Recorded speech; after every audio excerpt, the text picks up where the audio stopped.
This time of the takedown. Well, as the season changes, well, so do the policy positions of the Republicans in Congress.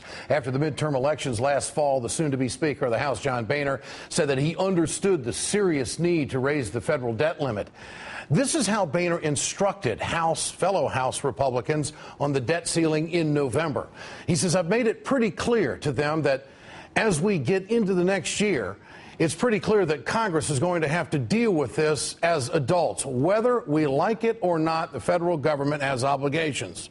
Really? He knew that back then? In December, he was still convincing his own party that the debt limit must be raised, saying this: we'll have to find a way to help educate members and help people understand the serious problem that would exist if we didn't do it.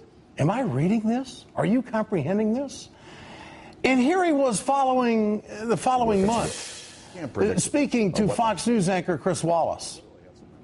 Do you agree with administration officials and other economists that defaulting on the full faith and credit of the United States would be a financial disaster? That would be a financial disaster, not only for our country, but for the worldwide economy.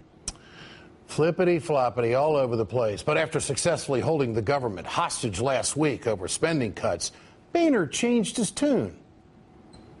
I can just tell you this. There will not be an increase in the debt limit without something really, really big attached to it.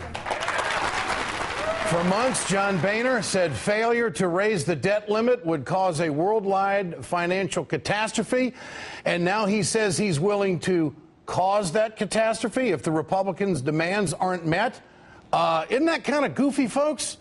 Maybe one of the other Republican leaders in the House can make some more sense.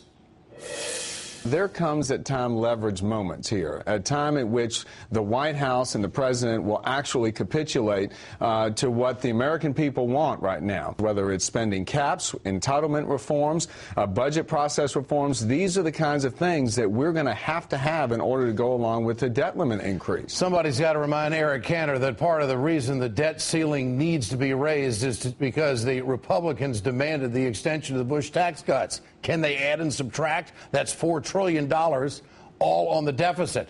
And do you know how Congress accounted for the Bush tax cuts while Bush was in office? Well, what the heck? They just raised the debt ceiling. Let's do it again. It's been raised 10 times in the past 10 years. Republicans had no problem whatsoever raising it under Bush, and the Democrats didn't hold the economy at gunpoint to demand what they really wanted. Okay? So the Democrats need to call the Republicans' bluff here, don't you think? Anytime a Republican says that the debt limit won't be raised, play that Boehner tape for him. Just showing how dangerous it would be if they weren't to raise the debt limit. Do they really expect us to believe that they are going to put the world economy at risk? Are they really going to jeopardize powerful global business with ties to the Republican Party? I doubt it. Take a hard line, Democrats. The Republicans are bluffing. Don't give in, and that is the takedown. Al Sharpton asks, where is the counterpoint to the Republican Paul Ryan? That's not President Obama's job, he says. But next, the latest developments in Wisconsin, the recount and the recalls, and the governor who will come to Washington this week. How interesting. Stay with us.